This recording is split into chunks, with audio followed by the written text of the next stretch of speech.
Hello, everyone. I'm Lora Tchekoratova, Artistic Director of Salon de Virtuosi, and today I'm speaking with the talented violinist Randall Goosby, who is one of the featured artists in our holiday concert, which will stream on the Violin channel on December 17th, Beethoven's birthday. Please tune in at 7 o'clock. Randall will be performing. We also have Hilde Huang performing. Randall will be joined by pianist Zhu Wang, and they will play the famous Kreutzer sonata. Randall, it's so lovely to see you. I was able to go with you last week to the Kosciuszko Foundation and to hear you both with Zhu perform and record the concert, especially for the occasion. Thank you for making this effort for us. We have been very much looking forward to featuring you and introducing you to the Salon de Virtuosi audience. And we're glad that it worked out for our holiday concert this year. Yeah, thank you so much for having me. It was a pleasure meeting you and, of course, recording with Ju. I'm looking forward to seeing the concert. Yes, so are we. We wanted to get to know you a little bit, and that's why we're meeting here on Zoom. You come originally from Tennessee. Can you tell us a little bit about your story? How did you become a violinist? When did you first start playing the violin, and when did you decide, okay, this is what I want to do for a living? Sure, I'll try to keep it short. But I started violin when I was almost 7 years old. And at the time, my family and I were actually living in Jacksonville, Florida. So I started there with the Suzuki method for about a year, and then I switched to a more traditional sort of Russian school teacher in Florida for a few years. And we've since moved a couple of times, but after Florida, we moved to Memphis. And at that point, I attended a music festival called Music in the Mountains in Durango, Colorado, where I met Philippe Quint, who I studied with for a few years. Obviously, we were living in Memphis at the time, and Philippe was here in New York. So my mother and I actually flew from Memphis to New York City once a month to have lessons, which was not quite ideal. I mean, we would have 2 3 hour lessons within one weekend, and then we would return home, and I would sort of have to consult my mother's practice notes that she took during the lesson, and we did that for a few years. And obviously, only a few hours of lessons a month is not so ideal for consistent progress, and we all sort of started to sense that after a few years. And so, at Philippe's suggestion, I applied for the Perlman music program. Itzhak Perlman and his wife, Toby, run just a incredible music program in Shelter Island, New York. And so I was 14 at the time, and I was fortunate enough to be admitted to the program. And this was sort of the big turning point, if I may, where I sort of just came to the realization, sort of had the light bulb moment where, okay, yeah, there's no question. I mean, I have to do this, for the rest of my life. I have met so many of my best friends I met during my time at the Perlman Music Program, and we're still very close. And I mean, I was shocked to be there in the program and to be around all of this incredible young talent. I was just so inspired, and like I said, all of the people there, all of my fellow students there were just incredible people, and I'm very grateful to have had that opportunity. So following that first summer at the Perlman program in 2011, I think it was, I actually began studying with Mr. Perlman and Catherine Cho at the pre-college program. So from 2011 until I graduated high school in 2014, I went from flying once a month with my mother to flying once a week by myself every weekend from Memphis to New York to attend the pre-college program. Which again was just a blessing, and I learned so much and had such a wonderful experience during those years. And it was a pretty easy decision for me to go ahead and continue my studies at Juilliard for undergrad. I stayed for my master's as well, where I studied with Don Weilerstein, Laurie Smuckler, and Catherine Cho as well. Now I'm still at Juilliard after all of these years, and I'm now in the Artist Diploma program, and I'm back to studying with Mr. Perlman and Ms. Cho. Oh, how fantastic. What a lovely story. And I'm especially impressed that you were so young and took the flight to New York every weekend. Uh, like you must have been 16, 17 when that happened, or Yeah. I think I started flying when yeah, 15 or 16. wow, wow. Well, and that's incredible training for someone who's going for a performance career because you got used to those, getting on the plane and making the flight and moving quickly. Wow, I'm really, really impressed. And it's interesting you started studying with Philip Quint, who was actually my classmate at Juilliard. And Oh, really? he's also an alumni of Salon de Virtuosi. So, Of small course. world, it's kind of like the circle, we're coming full circle here. Um, Right, right. yeah, and it's great to hear that you took advantage of studying with all the amazing teachers at Juilliard. I think that's something that's so special because you got to study not just with the amazing Proman, but also with Wallerstein and with Catherine Cho and Laurie Smuckler. So you really got a great experience being in that amazing school. And in terms of your community outreach, I saw on your biography that you are very much interested in community engagement programs, and that's something that we have been doing quite a bit at the Salon de Virtuosi as well, with our artists, getting out in the community, playing for schools, playing for even now during COVID, sending videos to patients in hospitals, sending videos to students. So tell us a little bit, how did this interest come in you?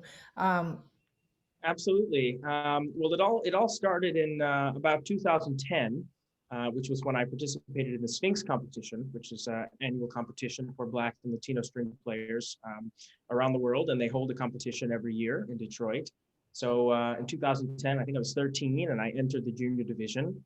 I was very fortunate to win the junior division that year, and as a part of the prize package, of course, the winners travel around and perform with orchestras and Sphinx's collaborative partners. And as a part of every performance outing, there was also a component of community engagement and going into a school, typically one in a less privileged area of wherever it was that I was performing. And it was funny in the beginning. I always got really nervous for more so for these school visits than I did for actual concerts because I was a young kid, and I was well aware that classical music was not necessarily the popular thing to do. So I always went into these schools thinking, oh man, like I wonder if these kids are going to be bored. I wonder if what I do interests them. I really didn't know because all of my other friends, were interested in sports, or if they were into the arts, it was more of dance or singing or something like this. Um, but I pretty much went about it the same way. I went into the schools and I just told them about myself, about my life, and I played a little bit. And to my great surprise, every single time I do one of these things, and keep in mind, when I was 13, I looked like I was maybe 8 or 9 years old. I looked really young. My cheeks were really nice and big. I had a lot of baby fat. And I was playing for kids who were older than I was. Some of these kids had facial hair and tattoos, and I was like, oh man, there's no way they're going to be interested. But every time I played, I would look out, and there were always just jaws on the floor. These kids, many of them hadn't ever seen a violin performed live, let alone by a Black person, somebody who they could relate to. And it was just so inspiring for me to look out and see that there really was an interest in this music and in this performing art. And it sort of started. It forced me to ask myself the question: why are more of these kids not having the opportunity to really see through that interest and be able to pursue this art form if they so choose. Um, so, I mean, especially now with all of the social activism going on around the country and around the world, and the increased awareness to some of the disadvantages that a lot of people in our country face, it's become a huge passion of mine to spread as much joy and inspiration and love through music as I possibly can. So that's one of my main focuses actually in my work today and going forward. I only hope to have more opportunities like that. So it's been a real privilege, I think, to be able to be in a position to share in this way. Wow, you're really an impressive young man, and I'm very inspired by your vision and by your desire to share your gift, not just with the sophisticated classical music audience, but to really get out into the community and share the great music that you're playing. Um, which leads me to the Kreutzer Sonata, which you're going to play, which is, of course, one of the most famous works that Beethoven ever wrote, and one work which really is very easy to get, even if you don't know classical music so well. You know, this music really speaks to everyone. It's full of passion, and it's really everything in it. How did it feel performing it in a recording session? And is this some a piece that is regular in your repertoire, or do you play it more this year because it's a Beethoven year? It's actually rather new. I was learning it sort of throughout the summer in anticipation of a recording that I did previously in collaboration with the Chineke Foundation. And this was actually a very interesting and inspiring project because it explored the original dedication of the sonata, which actually was not to Kreutzer, it was to a violinist, friend, and contemporary of Beethoven's named George Bridgetower, who was of African Caribbean descent and was what was at the time considered to be a mulatto, as they said. And he and Beethoven were very close. He was a prolifically talented violinist and had great respect from Beethoven. He actually was the inspiration behind this piece. So Beethoven originally dedicated it to George Bridgetower, and the story goes they performed it for the first time kind of sight reading it live. And the first performance was at 8 a.m. or some unreasonable hour like this. And, you know, as was the style back then, it was a bit more of an improvisatory performance. There's a big arpeggiated sort of piano cadenza somewhere in the opening of the first movement. And when Beethoven played this, apparently Bridgetower responded with his own improvisatory riff. And Beethoven, I don't know if this is a true story, but he got up from the piano and hugged him and said, "Let's do that again." And so knowing that this work was performed in that way for the first time was very humbling, considering that, you know, I've listened to the piece for years and years. And it's a scary piece. It's huge, and it's of a much grander scope than one might think for a sonata, for a piece of chamber music. And Beethoven actually wrote it more in the style of a concerto, and it's almost like a sort of duo concertante at times between the violin and the piano. Which is why it was so much fun for Ju and I to explore this work. I mean, we've had so much fun playing together, and to be able to explore and discover just a real masterpiece in the violin repertoire, the piano repertoire, and all the classical music repertoire really was so much fun for us. And to speak to your question about, you know, what was it like sort of recording it. It's a little daunting considering that, again, how huge the piece is, and it's very difficult for both the violin and the piano. Not to mention really finding a cohesive balance and interpretation between the two of us.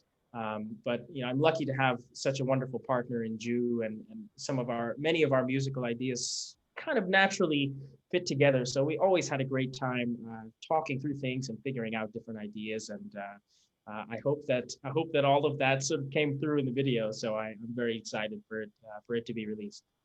Yes, we're very much looking forward to it. And I think the atmosphere is lovely at the Kosciuszko Foundation. And this is where a lot of times we have our live concerts. So it was nice to go back there and to be among all the artworks and this kind of old world salon atmosphere, which our organization really cherishes, getting back to that 19th century feeling of performance.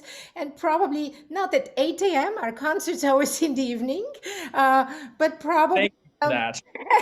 Beethoven and George performed it in a similar, ambiance when it was first done. So we're glad we're able to recreate this now in a video.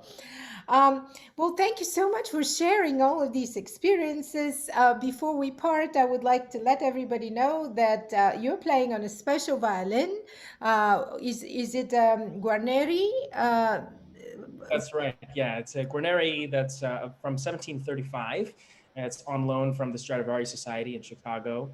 I've had it for a couple of years, and I just continue to fall more and more in love with it. It's really an incredible privilege and a joy to be able to make music on such an instrument. Yes, it's really, really lovely. Well, we wish you all the best in 2021. We're looking forward to returning to live concerts, and we look forward to our stream. Once again, it's going to take place on Beethoven's birthday, December 17 at 7 o'clock on the Violin channel on Facebook, as well as on Salon de Virtuosi's YouTube page. So tune in and have a wonderful holiday season, everyone who's watching. Randall, be healthy, be happy, be well, and we will be back again in the concert halls in 2021. Thanks very much. Happy holidays, everyone. Okay, all the best.